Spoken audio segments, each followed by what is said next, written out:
Question 1. On knowledge. Knowledge and the nature of human understanding together have long been among the most contentious, albeit central, issues in the history of philosophy. From the pre-Socratic materialists of the 6th and 5th centuries BC, up through and into today, and will likely continue to occupy such a central place well into the future. Thus, it is little surprise that many inquiries and objections concerning common theories of knowledge were submitted to this Quodlibet. We have divided these submissions and supplemented them with some of our own into objections spread across 3 articles. First, whether and how human intellectual knowledge differs from sensitive cognition. Second, what it means to say that the human intellect is immaterial. And third, whether the study of human cognition constitutes first philosophy. Now, these first 2 points, or articles of inquiry, primarily concern the natures of sensation and intellection, as well as their relations to one another, while the third article contains considerations pertaining to the relationship between logic or semiotics, metaphysics, and the various fields of knowledge. In a roundabout way, we could say that this third article deals with the questions of epistemology, or the notion of epistemology. Now, we will address these issues altogether from a standpoint which belongs to the Aristotelian Thomistic tradition, aiming to answer challenges from both modern philosophy and modern science, without simply appealing to reductive rephrasings of the wisdom of antiquity. Now, to give a précis of this discussion, knowledge and understanding are today, as always they have been, unclear phenomena. They are habits of acting which often, or usually, or for the most part, develop prior to our awareness of them. That is, what we know takes up residence in our being necessarily prior to any developed self-reflection that would make us aware of what is happening. Our reflective thoughts cannot but be chronologically posterior to the thoughts upon which we would reflect. Thus, prior to any self-control over how we think, we are all of us determined in our beliefs about the world and about ourselves, quite often without realizing precisely where or how or when such determination occurred. The installation of what we hold to be our essential beliefs often runs deep, and we grow very accustomed to the solidity of those foundations, building further beliefs on top, growing comfortable in the things we take to be true, and what they do in making us who we are. Such comfort and confidence in knowing what is, in knowing what we are, in believing that we understand what the world is, however mistaken that knowledge might be, or inaccurate that understanding. This comfort and confidence typically develop long before we begin recognizing these habits for what they are, or how they attune us. And to pull apart this edifice of belief, to look at each element from which it has been made, let alone at the foundations upon which it has been erected, is a profoundly uncomfortable act. Among the most deeply rooted and unexamined foundations of belief in our present time are those concerning the natures of knowledge and understanding themselves.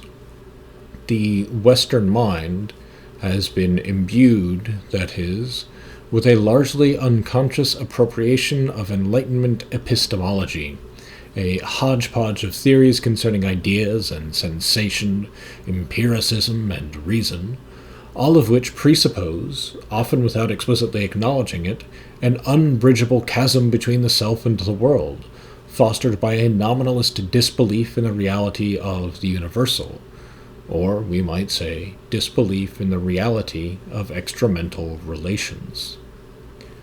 Uprooting such foundations poses a more serious challenge, however, than the fallacious presuppositions themselves offer. For the edifice built upon this generally nominalist foundation is often mortared with strong desires. One habit founds another, and two together doubly found a third.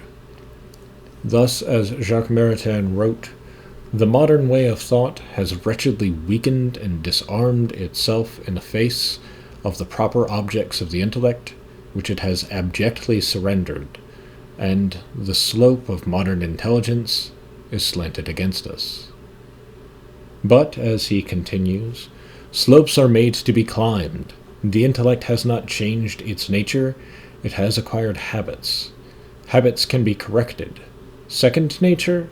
But the first nature is always there, and the syllogism will last as long as man does. Yet we cannot dissociate the bad habits of a second nature from our being if we do not first identify clearly the primary nature to which they have adhered. And it is to that identification that we will bend our minds in this question. Principally, this demands that we make precise distinctions concerning the faculties whereby human knowledge occurs. For confusion concerning the nature and function of the faculties has produced many of the bad habitual beliefs concerning human understanding. Thus our first article, namely, how does intellectual cognition differ from sensory cognition? To briefly explain the title given to this article, I use the term cognition as a generic term for all of our faculties whereby we gain a revelatory relation to objects, that is, relations whereby we apprehend those objects, interpret them, and reason about them. I reserve the term knowledge, which one might expect here, strictly to a specific kind of intellectual habit.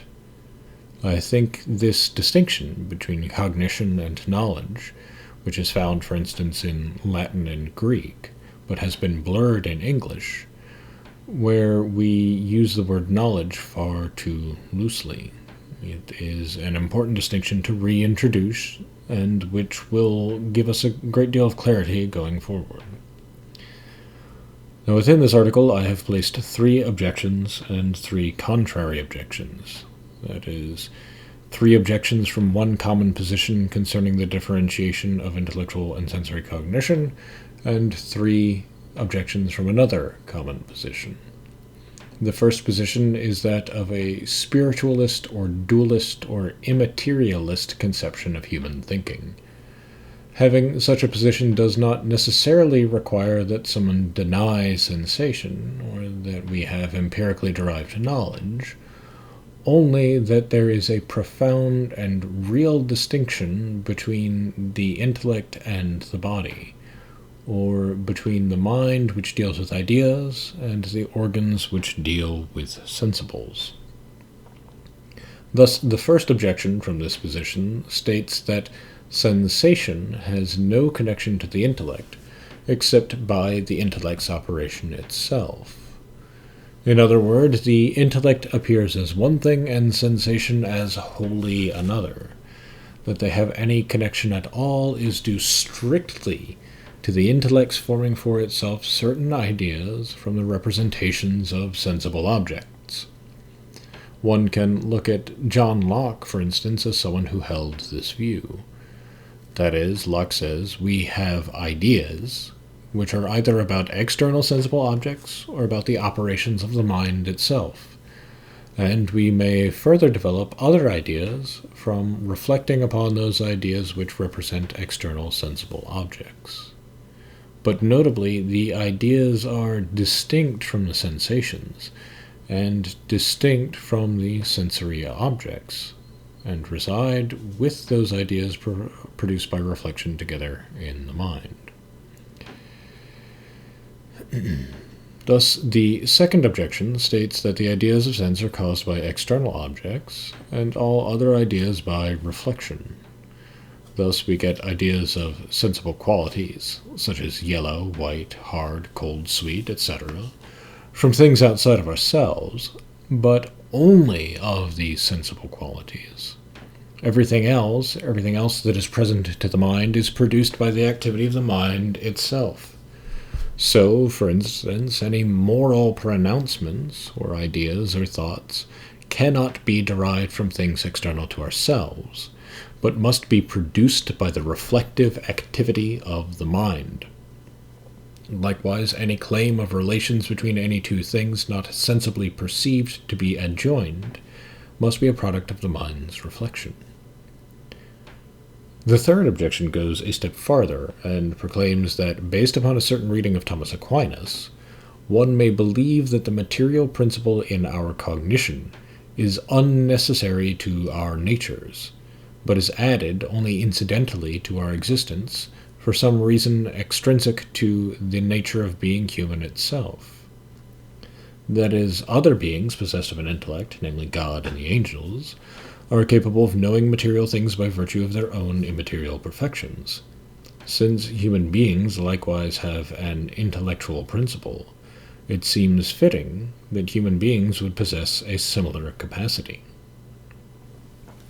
Now, the second position, which by far is the more common one today, although there are certainly related elements between the two, holds that the human intellect is not a distinct faculty from those involved in dealing with sense or perception, but only signifies that human beings have a more sophisticated degree of cognition than that found in other animals. Thus, in the first contrary objection, it is claimed that, according to David Hume, the intellect is not a source of anything original whatsoever. That is, the human mind does reflect upon itself, but all it thereby produces are vague copies of the impressions first and primordially experienced, what Hume calls, quote, all our more lively perceptions, such as seeing, hearing, feeling, loving, desiring, and so on. Anything else in which we might believe is a fiction unsuitable to guiding the conduct of our own lives. If it cannot be reduced to our impressions, in other words, it is not something worth attempting to know. Or that we could say there are no real objects irreducible to our impressions. And thus it would stand as a fair inference if we came to the conclusion that what we call the intellect is nothing other than a name for the complexified reflective cognitive operation of the operations of external sensation and internal feeling. It is a reflection upon a reflection upon a reflection, but not something different or new, or which grasps objects beyond those conveyed to us by external sense and internal feeling.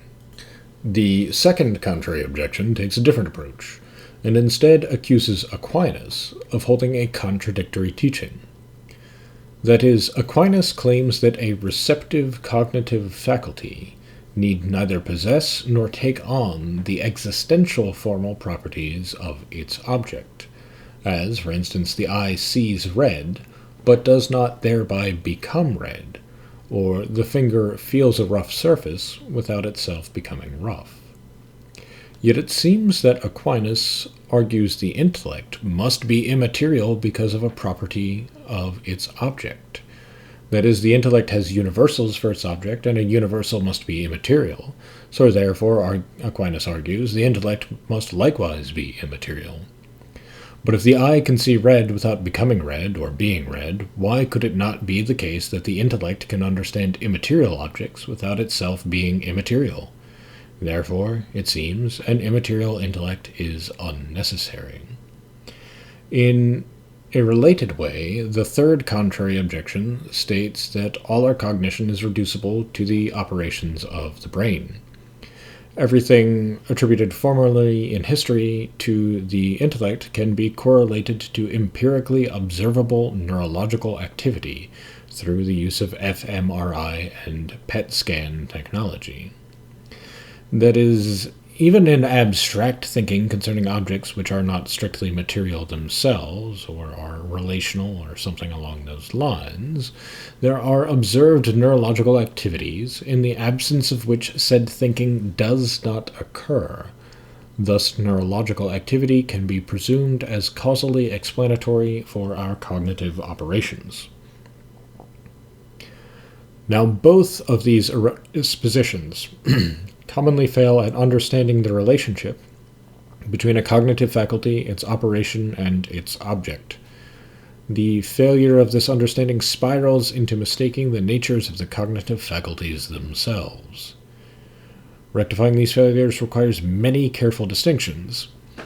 Thus, it is little surprise that the full written length of my response runs to over 4,500 words, and so I will not present the full gamut of distinctions here, but will reserve that for the print edition of the Quodlibet.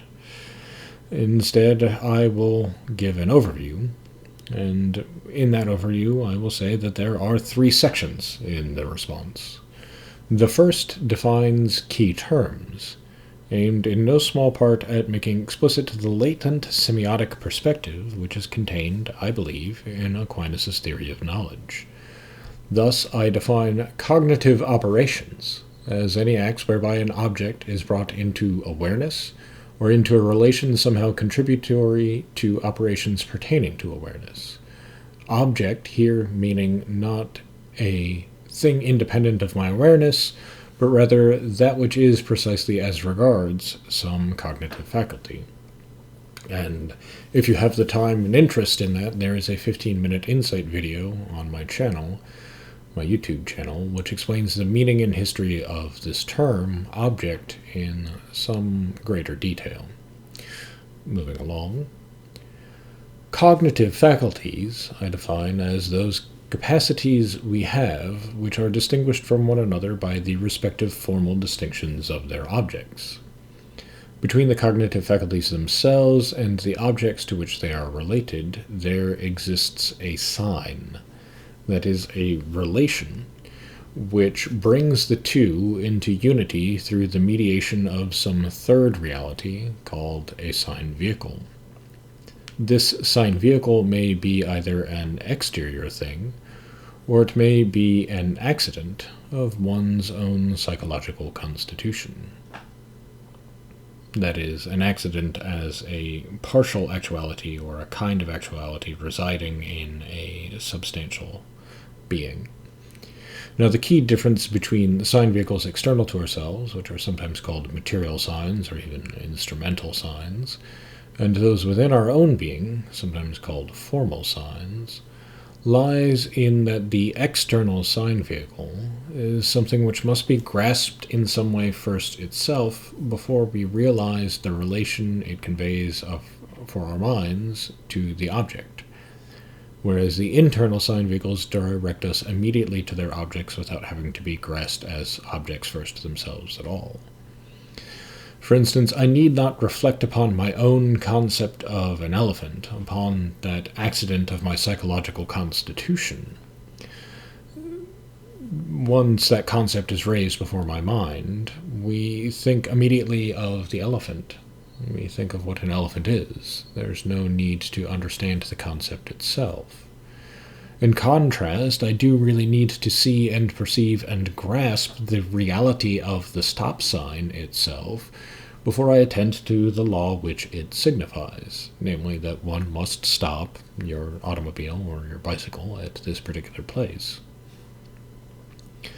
Now, the second section of the response distinguishes between the faculties of sensation and perception, a distinction which is seemingly lost in, I believe, all modern philosophy, which is to say, a distinction between the passive receptivity whereby we take in sensible objects, and the dynamic activity whereby we receive and interpret relative meanings of those objects sensed.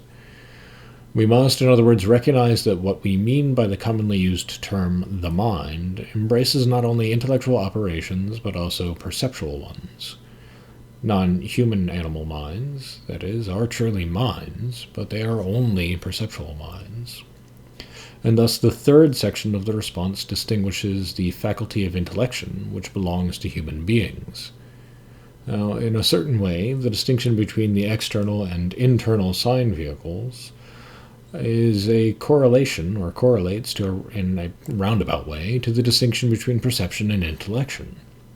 For perception always relates to a particular object in a particularized context. That is to say, in a here-and-now context where the meaning of its objects is dictated by their references, just as the meaning of material sign vehicles is dictated by contextual reference. A stop sign that's not on or at a street does not signify in the way that a stop sign is intended to. Human intellection, on the other hand, while it always operates in a particular context, relates to a universal object. I, for instance, perceive the orange rectangular source of guilt sitting next to my desk, but I intellect that it is a book that I have been intending to read for some time, a book concerning how information storage and retrieval plays a massive role in the technological mediation of our lives. In other words, there is a radical difference in kind in the cognitive operations which follow from possessing an intellectual faculty, one which pervades the human world. That is, the perception of the book includes a consideration of it in a context where it is considered with regard to its meaning for me, but the intellection of the book includes a consideration of what the book is in itself, a consideration, in other words, of the being of the book.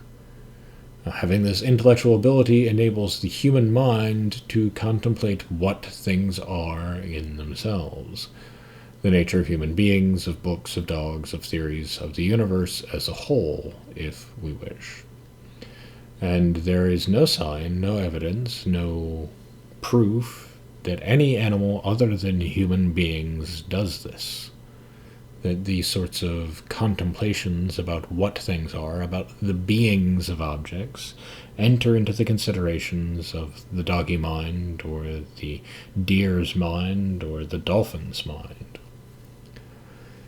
Thus, in conclusion, the intellect takes its apprehension originally from sensation, and indeed mediately from perception, but always goes beyond that which sensation and perception provide. It gets at a meaning which is latently present in the objects of sense and perception, but which meaning cannot be caused by sensation or perception alone.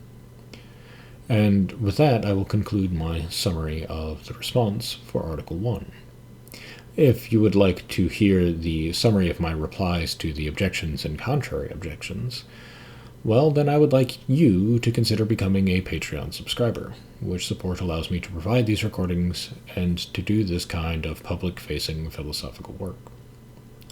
Thank you for listening, and I hope that you have found this helpful, perhaps not only because it gives you some answers for which you've been looking, but also because it has helped to stimulate some new thinking, and quite possibly some new and difficult questions.